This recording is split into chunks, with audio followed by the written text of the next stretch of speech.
Travel and tourism collectively are responsible for 8.1% of Africa's GDP and are forecast to rise at 4.9% per annum until 2025. Now, according to a recent research into the sector, investor sentiment for hotels in sub-Saharan Africa remain positive despite economic headwinds in key markets. David Tarsh is the managing director of Tarsh. We'll get straight into these issues. Tarsh Consulting, organizer of the Africa Hotel Investment Forum. Let's start off with what we've been talking about throughout the whole show before we get into what's happening in Kigali. Okay, first of all, George, I have to say it's Bench Events is organizing the Africa Hotel Investment Forum, right? But my firm is handling the media relations, so okay. I'm effectively spokesman for it. See, you already had me there. We haven't even started the interview yet. Well, I can't let Bench think that I'm running their events, can I now? Let's get into what's been happening within the past couple of weeks, which has been issues on a lot of money going into tourism, a lot of money going into aviation. Now, we've touched on the aviation sector. We saw what's happening in Kenya, that's that. But here in Rwanda, a relatively young market, jigsaw in the economy continues to fit, but they just bought a plane worth 250 million. Now, we have that. We can hold on to that. And then we have a building being done in Nairobi to the tune of about $110 million. So these are huge investments. It's almost uncertain about how exactly we're going to pay back. But speak to us about these particular trends you've noted. Well, just to investors and investment, Jones Lang, who are big consultants in this area, they sell an awful lot of property, they are forecasting $1.7 billion of US dollars of investment will be going into sub-Saharan Africa in 2017, and they think that 1.9 billion will be going in 2018. So the level of confidence is very high. Why is it so high? Right. Well, if you're an investor looking for a return on your money, continental Europe, what's the growth rate? 2% if you're lucky. You're looking at Africa, what's the growth rate? Well, countries like Ethiopia, you've got north of 8% per annum growth rates. Relatively new entrant. And you look at somewhere like Addis, a fantastic hub. They've got one or two fabulous five-star hotels, but not enough hotels for all the people who want to go to Addis for those meetings. You look at Nairobi with Kenya Airways, another fantastic hub. Those two airlines growing phenomenally. You know, we've got, I think, 7 million passengers a year carried by Ethiopian, 6.4 million passengers a year carried by Kenyan. You know, those cities are becoming serious hub cities for those airlines. Right. They're growing really well. Well, what happens when you've got travelers coming in? Hotel investors are saying, well, I have confidence to build a hotel there. Okay. And we saw it, as you referenced today, Hilton. I mean, the images of the landmark hotel that they're going to be putting up in Nairobi, I think it's over 40 stories. Right, yes. Just dramatic. Dramatic. We have to get into a lot of questions. Now, if the perception is there and the people streaming in is there, let's give a comparison of what has been happening in Rwanda. We saw the Kempinski come in and pull out. They cited issues on management and more. Now we're seeing a lot more after that still streaming in. Now, these have almost the same financial capacity.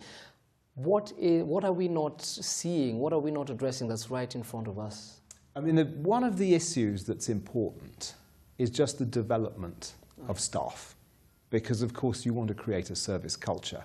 And you can see it, on the one hand, as people are not very well trained. So for Western viewers, I had an extraordinary thing happen to me this morning at breakfast. I asked for 2 poached eggs on toast. And I indicated to the guy who was making the eggs at the egg station, I said, I'll just be sitting over there. Right. Anyway, he comes over, not with 2 eggs on 1 piece of toast, as you would expect. He comes over with 2 plates, with 1 egg on 1 piece of toast and 1 egg on the other piece of toast. Mm-hmm. And I look at this, and it's clear that the staff are not familiar with hospitality. On the other hand, the charm with which he brought me 2 plates and 2 eggs demonstrates that there is a level of enthusiasm. Right. In fact, I saw something else. I mean, so staff development is crucial. You can see it as a problem. You can see it as an opportunity. I saw the most brilliant piece of service I've experienced in a 5-star hotel actually happened to me in Nairobi. Right. You say, Nairobi? What was going on in Nairobi? Similar thing happens at breakfast. I was sitting down in one place, a guy offers to bring me breakfast, and then as happens at a conference, you get into a conversation with somebody else, and then third people say, can I sit at their table? So I go to sit at their table, and you know what happens with the guy who's bringing the breakfast? He spots I've moved, and he brings my breakfast to the new place where I was sitting. Right. He did it without commenting. He just saw that's what had happened. Now, that is spectacular service. So what we have is it's what Bill Marriott would say is fabulous raw material. People who want to serve, right? But it needs investment in the people at the same time. So that's one of the real big issues. But it's happening. And so you've got to have some excitement for the investors who are coming to put money in. All right, you've given me a story. Let me give you one of my own. We were sitting in a panel and we were touching on what issues are affecting tourism within East Africa. One of the key issues that was raised was that we still don't have a budget within our national budgets for domestic tourism. Now, Kenya has been the most advanced, but the level of tourism is still, the numbers are still going down. It's not a clear narrative. Well, I would agree with you. You're right. Right. You know, slowly, the governments are getting more of a sense of it. It's all about confidence. I'll tell you what's happening today, which is all about confidence, that I think is going to be a very interesting trend. We've got the Africa Hotel Investment Forum's now become a very well-established event. In parallel with that, there's a new event called Aviadev. This is a roots forum. So, you know, airports want to attract airlines. Airlines are thinking, well, where shall I fly? Can I risk the investment of, you know, putting planes on a particular route? At the same time, hotels are saying, where will I build the hotels? Airlines are more confident if hotels are going up, right? Hotels are more confident if airlines are flying in. Now we've got two events in parallel that are talking about the future, air and hotels together. Right. We're going to see, and we've got the Rwandan government encouraging this to happen. They're funding it. So they've got all these people coming here. They're talking air. They're talking hotels. Right. This is the kind of thing that gets a level of enthusiasm. Another really interesting story for you. I met a guy. My directors are really on my case. I have to ask you the last question before we go. You asked me a question, right, but I must tell you a fascinating story about how things are going positively. Right.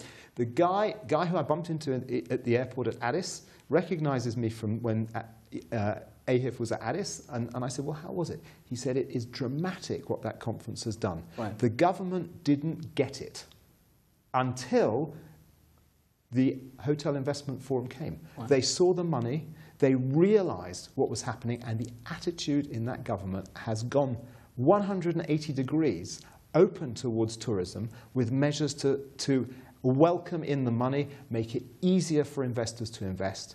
We're seeing the Rwandan government thinking in the same way. Oh, yeah. And I see that kind of wake up from these governments which will actually start things to build. All right. Now, we get an extra point because we've also engaged hospitality, giving you a few more minutes to discuss that. But we'll engage in a lot more conversation after this, at least on a personal level. I'd like to get to understand a lot more. David Tarsh, helping us understand what the hotel, tourism, industry and service sectors are doing, trying to come together to make things work.